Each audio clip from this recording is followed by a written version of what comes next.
Welcome or welcome back to my YouTube channel A Young Homeopath. Hope you all are doing well. So आज हम बहुत ही awaited video के बारे में बात करने वाले हैं, बहुत ही अवेटेड टॉपिक के बारे में बात करने वाले हैं। मुझे बहुत सारे DMs और जो है कि कमेंट्स आए थे कि जब मैंने Organon second year new BHMS new syllabus के लिए वीडियो डाला था तब से कि दूसरे भी जो एलाइड सब्जेक्ट्स हैं लाइक अपना फॉरेंसिक मेडिसिन हो गया एंड पैथो हो गया, माइक्रो हो गया, उनके बारे में भी मैं वीडियो बनाऊं डिटेल के अंदर। ठीक है, तो उसी के लिए मैं ये वीडियो बना रही हूँ।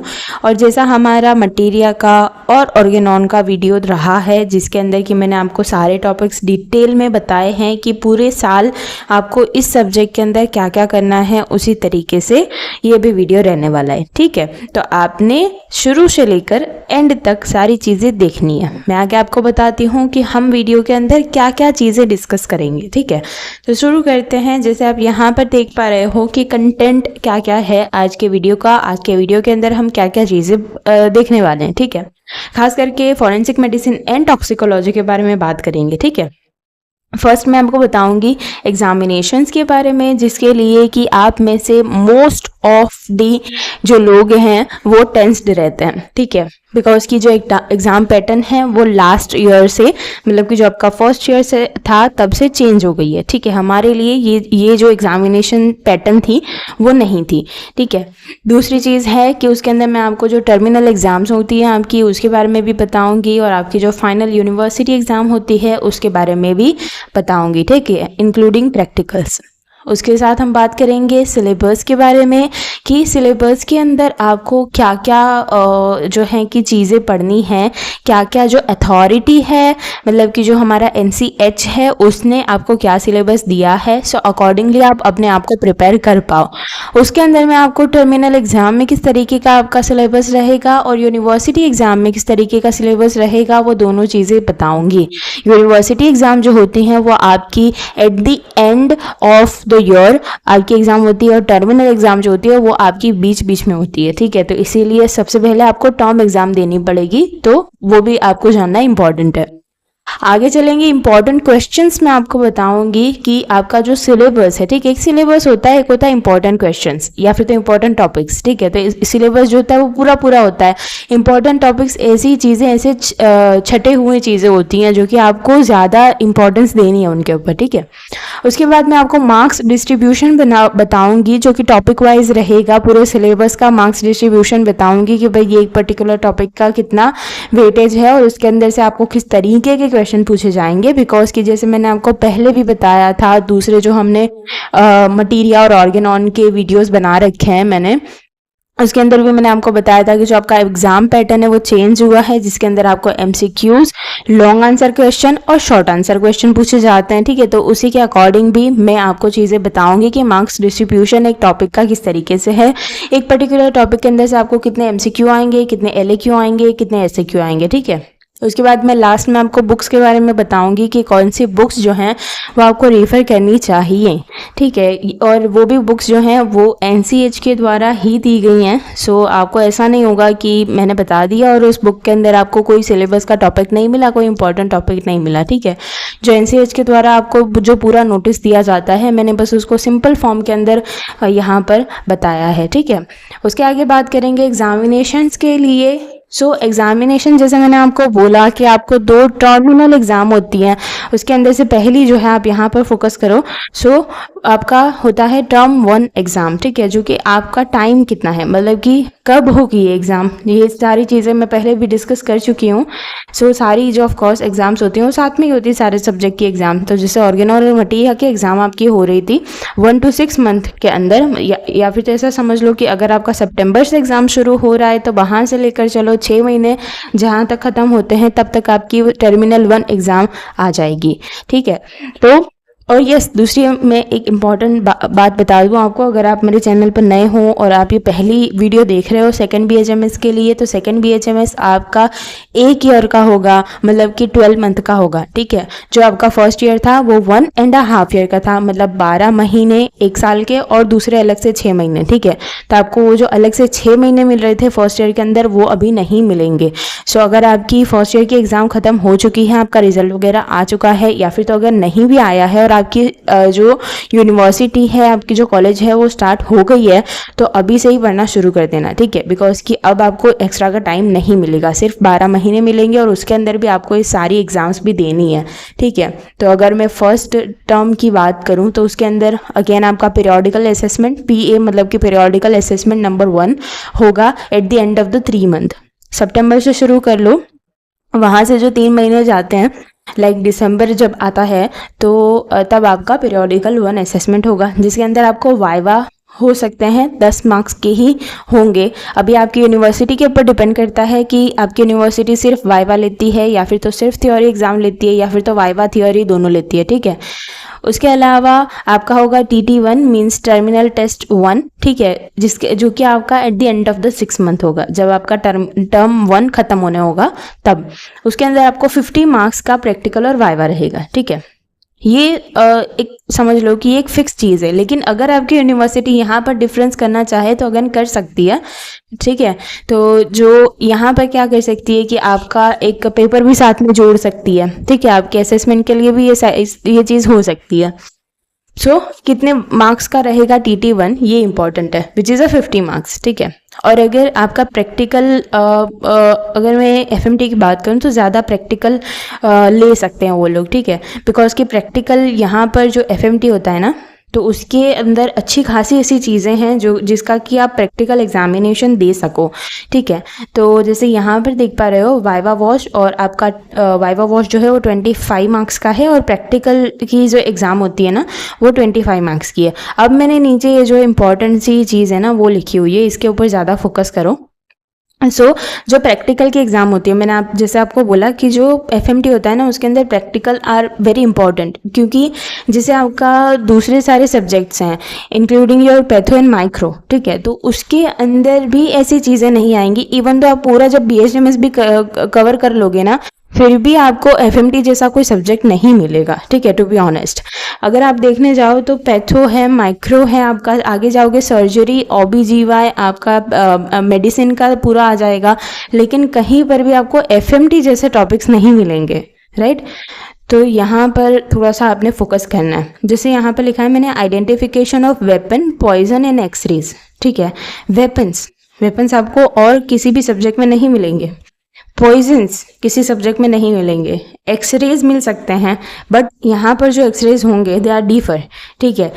सो FMT द फॉरेंसिक मेडिसिन क्या होता है ये आपको सबसे पहले पता होना चाहिए, बिकॉज कि forensic medicine is kind of कि ऐसा समझ लो कि कहीं पर कोई क्राइम हुआ है, ठीक है, और उस क्राइम के अंदर अगर वो मेडिकल फील्ड के अंदर आता है, लाइक किसी ने किसी को चाकू मार दिया, लेकिन ये चीज़ आपने प्रूव करनी है कि उसने चाकू मारा है, तो वो किस तरीके से प्रूव करोगे?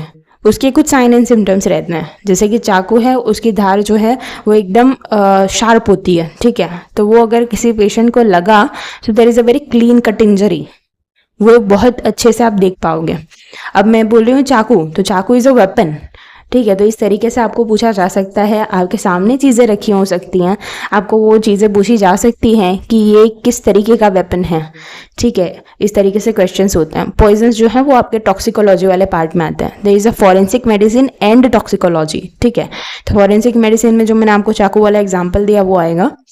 अगर टॉक्सिकोलॉजी की बात करते हैं तो वहाँ पर आपके सारे टॉक्सिन्स होते हैं। टॉक्सिन्स आर मेनी वेराइटी, ठीक है, आप बहुत सारी वेराइटी के टॉक्सिन्स पढ़ोगे, तो लाइक जो होते हैं होमिसाइडल केसेस होते हैं, सुसाइडल केसेस होते हैं, ठीक है।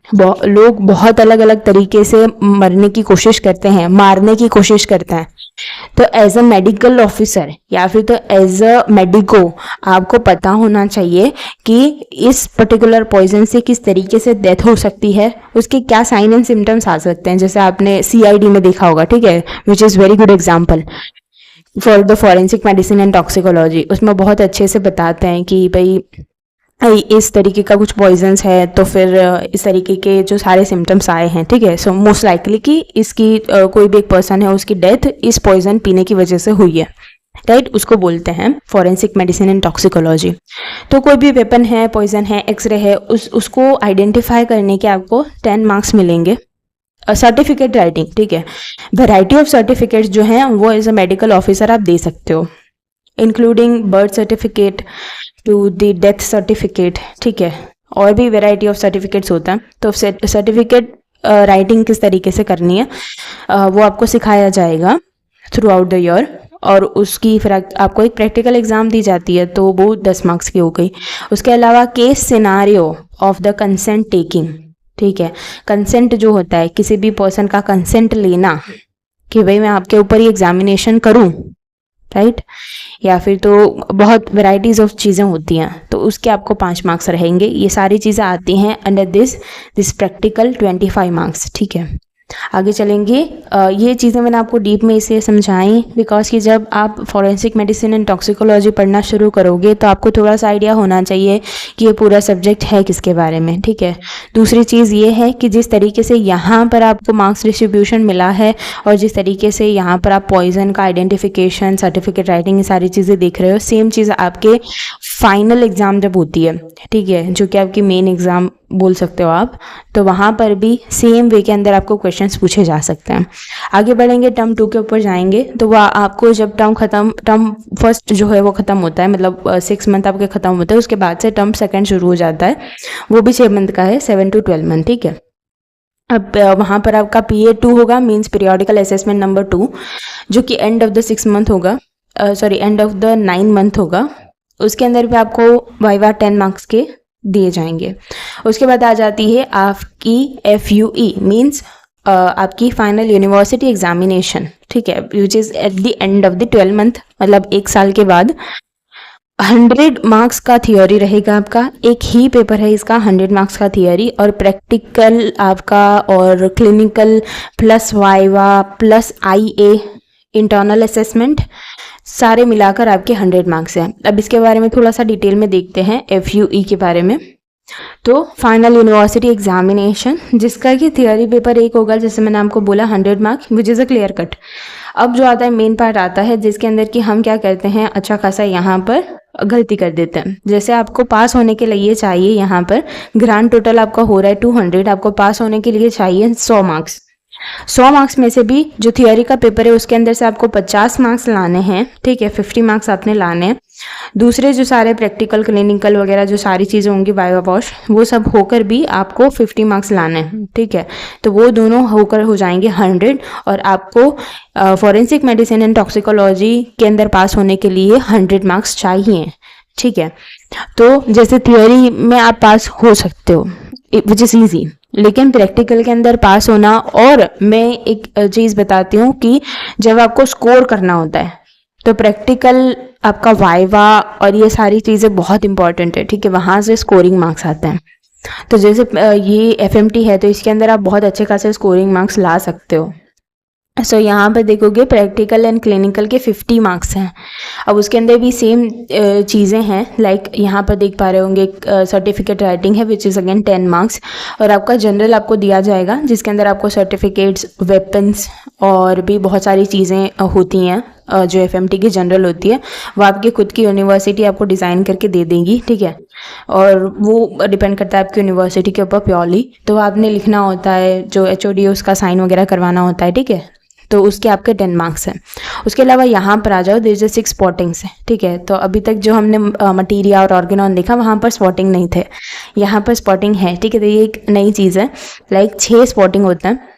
तो स्पॉटिंग के अंदर क्या होता है, जैसे आपको बोन वगैरह रखे हो सकते हैं, ठीक है, वेपन्स हैं, टॉक्सिकोलॉजिकल स्पेसिमेंट्स हैं आपके, फोटोग्राफ्स हैं, मॉडल्स हैं, ठीक है। और आपने उसका, जैसे बोन है तो आपने उसको आइडेंटिफाई करना है, उसका मेडिको लीगल एस्पेक्ट बताना है, ठीक है, because this is the forensic medicine, it is a medicine का जो पूरा चीज़ है प्लस लॉ, ठीक है। तो ये होता है फॉरेंसिक मेडिसिन।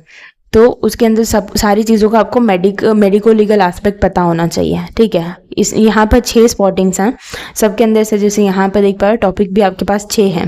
तो लाइक आपको बोन एक रखा होगा, वेपन एक रखा होगा, टॉक्सिकोलॉजिकल स्पेसिमेन एक रखा होगा, फोटोग्राफ एक रखा होगा और एक मॉडल रखा होगा, ठीक है। तो उस सब को आपको आइडेंटिफाई करना है, उसका मेडिको लीगल एस्पेक्ट बताना है, और उसमें से जो एक हर एक के लिए आपके पास 5 मार्क्स रहेंगे। दैट मीन्स कि 30 मार्क्स आपके यहाँ से आ रहे हैं। तो अगर सपोज कि आपके 5 स्पॉटिंग भी सही होते हैं तो आप यहाँ से अच्छा खासा स्कोर कर सकते हो, ठीक है। उसके आगे चलेंगे। वाइवा वॉस आपका 40 मार्क्स का है। यहाँ पर आपके इंटरनल और एक्सटर्नल वाइवा होते हैं। वो मार्क्स जो हैं वो वेरी करेंगे, आपकी यूनिवर्सिटी के ऊपर डिपेंड करता ही है। देन इंटरनल असेसमेंट, जो हमने यहाँ पर IA देखा था ना, IA वो, तो IA जो है इंटरनल असेसमेंट, वो 10 मार्क्स का रहता है, लेकिन उसको आप खुद भी कैलकुलेट कर सकते हो।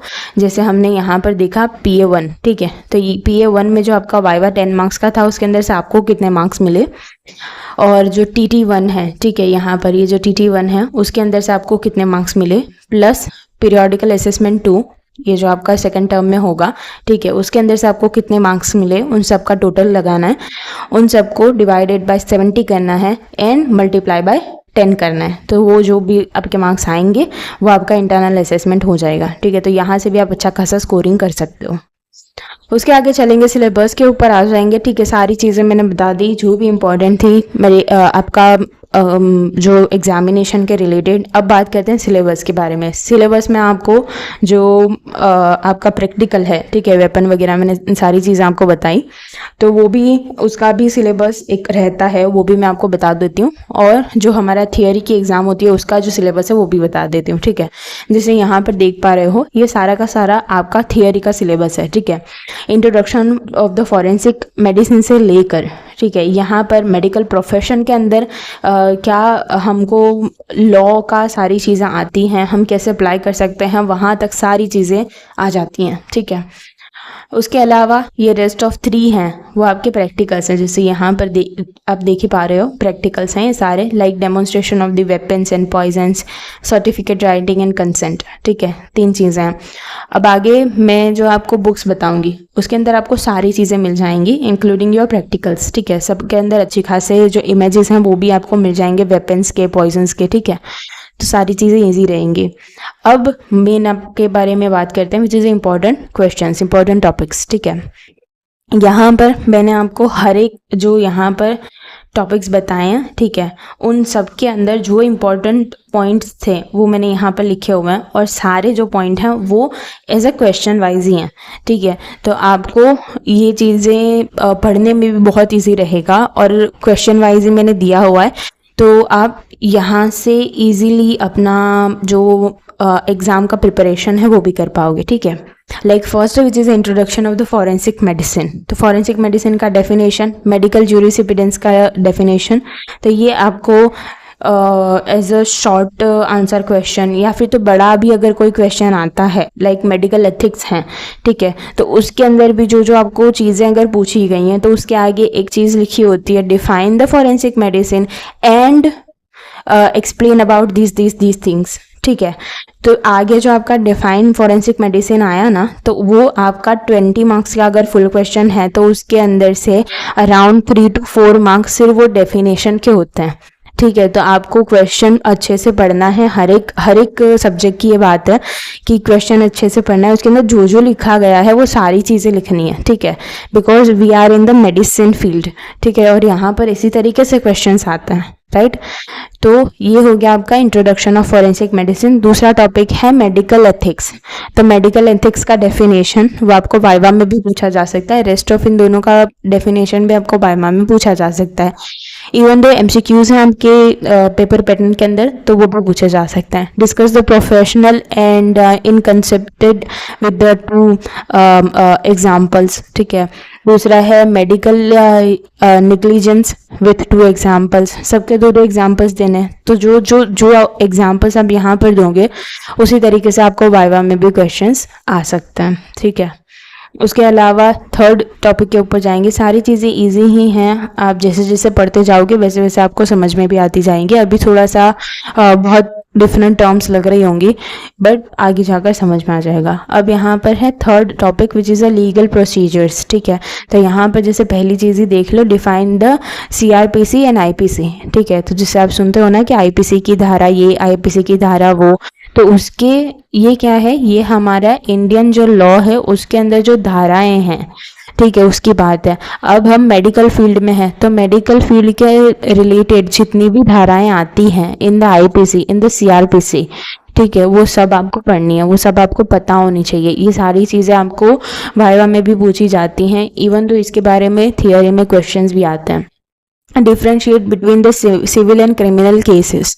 ठीक है, तो सिविल केसेस आपको पता होने चाहिए कौन से हो सकते हैं, क्रिमिनल केसेस आपको पता होने चाहिए, और मोस्ट लाइकली जो फॉरेंसिक मेडिसिन के डॉक्टर्स होते हैं वो क्रिमिनल केसेस को ज़्यादा, मतलब कि ये हमारे अंडर आते हैं। ठीक है, उसके अलावा है define the inquest and different types of the inquest which is very important question.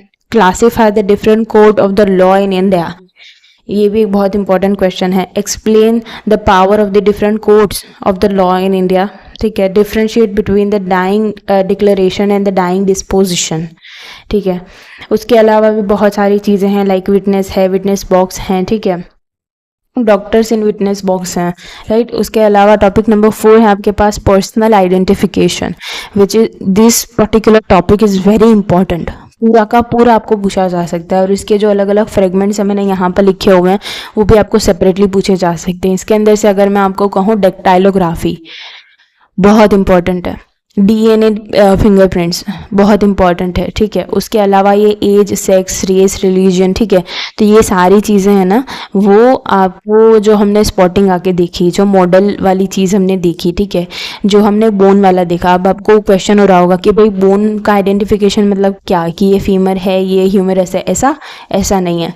जैसे हमको फॉरेंसिक मेडिसिन के अंदर जो इन्फेंट होता है, ठीक है, उसका स्कल भी रख सकते हैं, एडल्ट का स्कल रख सकते हैं। इन्फेंट का जो धीरे धीरे जब वो फीटस लाइफ है, इन्फेंट्स हैं, चिल्ड्रंस हैं, तब उसका ग्रोथ किस तरीके से होता है वो रख सकते हैं। उसके अलावा जैसे अगर मैं पर्टिकुलरली स्कल की बात करूं, तो स्कल के अंदर अगर किसी ने कोई भारी चीज़ मार दी तो वहाँ पर क्रैक किस तरीके का लगा है, ठीक है, तो वो भी आपको आइडेंटिफिकेशन में दे सकते हैं कि क्या ये नॉर्मल स्कल है, या फिर तो इसके ऊपर किसी वेपन से मारा गया है तो कौन से वेपन से मारा गया है। ठीक है, वो चीज़ें। उसके अलावा जो मैंने आपको इम्पोर्टेंट चीज़ें बता दी यहाँ पर। उसके अलावा जो 5th पॉइंट है which is death and its medico legal importance, very important. Thanatology most important. ठीक है, यहाँ से फुल मार्क्स का क्वेश्चन आता ही आता है, even though from the drowning हो सकता है, फ्रॉम हैंगिंग, ये दोनों बहुत इंपॉर्टेंट है। ठीक है, coma, yes, suspended animation, short note बहुत इंपॉर्टेंट है। उसके अलावा भी इंपॉर्टेंट चीज़ें जो हैं आप यहाँ पर देख पा रहे हो, इसके अंदर से जो मोस्ट इंपॉर्टेंट है वो भी मैं आपको बताती जा रही हूँ। 6th के अंदर आपको इंजरी मिल जाएगा। Injuries is also very important, जो अलग अलग इंजरीज होती हैं वो भी डिफरेंटली पूछी जाती है, जैसे मैंने यहाँ पर लिखा हुआ है। ठीक है, सबको अलग अलग करके भी लिखा हुआ है। फर्स्ट क्वेश्चन जो है differentiate between various type of injuries, ठीक है, क्लासिफिकेशन ऑफ इंजरीज, राइट, तो ये आपको मटीरियल में भी हेल्पफुल रहेगा। ठीक है, तो यहाँ पर देख पा रहे हो डिफरेंट टाइप्स ऑफ इंजरीज आपको मिल जाएंगी। Forensic psyche most important. ठीक है, जैसे आपको आगे चलकर जो मेडिसिन पढ़ोगे ना उसके अंदर जो मेनिया वगैरह आते हैं, ठीक है, डिलीरियम आता है, डिल्यूजन आता है, राइट, ऐसे वर्ड्स लिखे हुए होते हैं मटीरिया मेडिका के अंदर, तो वो सारी चीज़ें भी आप यहाँ से जब पढ़ोगे ना तो समझ जाओगे बहुत easily. So the delusion, illusion, delirium and hallucination, ठीक है, तो वो सारी चीज़ें। यहाँ पर mental health act which is very important, ठीक है, बहुत इंपॉर्टेंट है ये। उसके अलावा चलेंगे नेक्स्ट पॉइंट के ऊपर। So postmortem examination and ML autopsy itself is very important question, full question आता है इसके अंदर से। इम्पोर्टेंसी एंड स्टेरिलिटी जो है उसके अंदर से शॉर्ट नोट आ सकती है। उसके अलावा सेक्शुअल एब्यूज़, ठीक है, वो भी बहुत इम्पॉर्टेंट है। उसके अंदर जो सारा एग्जामिनेशन होता है ना विच is very important. Abortion and infanticide, उसके अंदर ये जो एक्ट है MTP एक्ट बहुत इंपॉर्टेंट है, पूछा ही जाता है।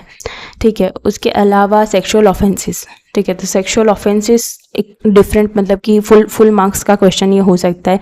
उसके अंदर ये जो clinical examination and finding of the victim जो है उसके अंदर से बहुत अच्छे खासा क्वेश्चन आते हैं।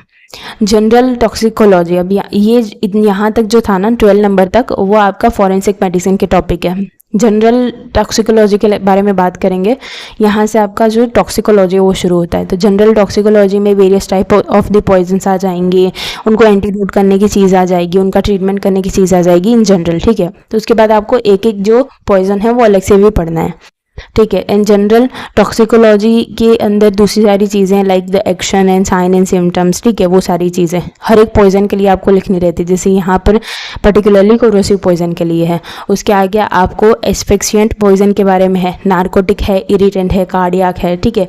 इन सब के बारे में भी सेम ये सारी चीज़ें सेम रहेंगी, बस ये जो सारे पॉइजनिंग हैं वो डिफरेंट हो जाएंगे, ठीक है। सारे ही इंपॉर्टेंट है, मैं कहूँगी सारे ही पढ़ लेना। उसके अलावा ये जो आर्सेनिक और लेड वाला है ये भी इंपॉर्टेंट है, डिफरेंस पूछा जाता है इनका। उसके अलावा ये वाला जो टॉपिक है उसके अंदर आपको इतना ज़्यादा इसका इंपॉर्टेंस नहीं है, बट स्टिल एक बार देख लेना, ठीक है।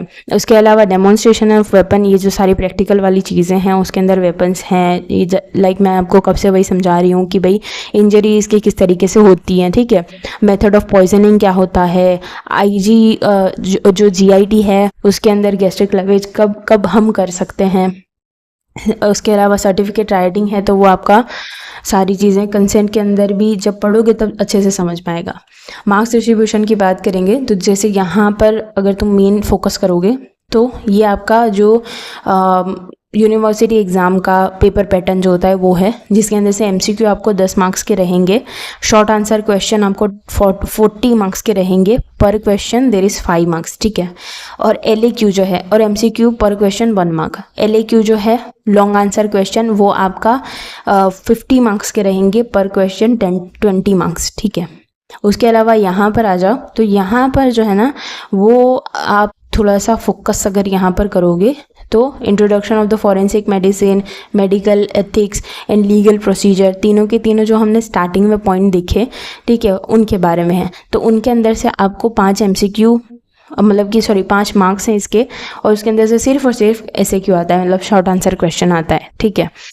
और वो आपको फर्स्ट टर्म में ही पूछा जाएगा। तो यहाँ पर जो टर्म देखते जा रहे हो ना, तो जहाँ पर फर्स्ट टर्म है ना वो सारी चीज़ें सबसे पहले कर लेना, ठीक है। जैसे ये फर्स्ट 3 है, उसके बाद ये जो दूसरे 4 हैं, ये सारी चीज़ें पहले ही करके रख लेना, बिकॉज कि आपको टर्म 1 की एग्ज़ाम पहले आ जाएगी, ठीक है। रेस्ट ऑफ जो चीज़ें हैं वो आप अपने तरीके से भी यहाँ पर देख पा रहे हो सबके सामने, उसके मार्क्स, उसके MCQ के मार्क्स, या फिर तो MCQ कितने पूछे जाएंगे, SAQ कितने पूछे जाएंगे, LAQ कितने पूछे जाएंगे। जैसे यहाँ पर देखोगे LAQ इज़ वेरी मतलब कि कंसाइज, आप यहाँ से सीधा का सीधा देख पा रहे हो। लाइक अगर आपको फर्स्ट टर्म में रैंक लाना है तो सीधी बात है कि डेथ वाला जो पोर्शन था वो आपने करना ही करना है, ठीक है। उसके अलावा यहाँ पर आ जाओगे तो क्लिनिकल टॉक्सिकोलॉजी में इरिटेंट पॉइजन आपको सबसे पहले पढ़ाए जाएंगे, और जो लास्ट वाला हमारा टॉपिक था उसके अंदर से भी आपको एक LAQ आ जाएगा, ठीक है। तो ईजी हो गया ये चीज़, राइट। सो सारी चीज़ें यहाँ पर लिखी हुई हैं। उसके अलावा अगर हम बात करते हैं अबाउट दी बुक्स, ठीक है, तो बुक्स के लिए मैंने यहाँ पर जो सारे रिकमेंडेशंस लिखे हुए हैं ये सारी बुक्स आपको लेना इम्पॉर्टेंट नहीं है, ठीक है। इसमें से आपको जो पसंद आती है वो आप ले सकते हो। अगर मैं अपना पॉइंट ऑफ व्यू रखूँ तो मैं पढ़ती थी गौतम विश्वास से, ठीक है। उसके अंदर आपको जो हमारा टॉक्सिकोलॉजी है, फॉरेंसिक मेडिसिन है, उसके अलावा जो हमारा पॉइजन्स वगैरह हैं या फिर तो जो आपके वेपन्स हैं उनके फिगर्स हैं, सारी चीज़ें मिल जाएंगी, ठीक है। सारी की सारी चीज़ें उसके अंदर है, उस एक ही बुक के अंदर। तो आप सिर्फ एक ही बुक लोगे तो सारी चीज़ें आपकी कवर हो जाएंगी, ठीक है। रेस्ट ऑफ जो सारी बुक्स है वो उसके नाम आप यहाँ पर देख ही पा रहे हो, ऑथर के साथ ही नाम लिखे हुए हैं। तो अगर आप देख लेना, आपको जो भी अच्छी लग रही हो वो आप ले सकते हो, ठीक है। So finally thanks for watching. Hopefully आपने कुछ अच्छा सीखा होगा यहाँ से, कुछ एक वे मिला होगा आपको फॉरेंसिक मेडिसिन पढ़ने के लिए। फॉरेंसिक मेडिसिन आई नो कि बहुत अलग क्वेश्चन, बहुत अलग टॉपिक है, बहुत अलग मतलब कि सारी चीज़ें इसके अंदर होने वाली हैं, बट पढ़ने में भी मज़ा आएगा। ठीक है, अच्छे से पढ़ना सारी चीज़ें। And best of luck for your second year. And please like, comment, share and subscribe to my channel. And thank you so much for watching.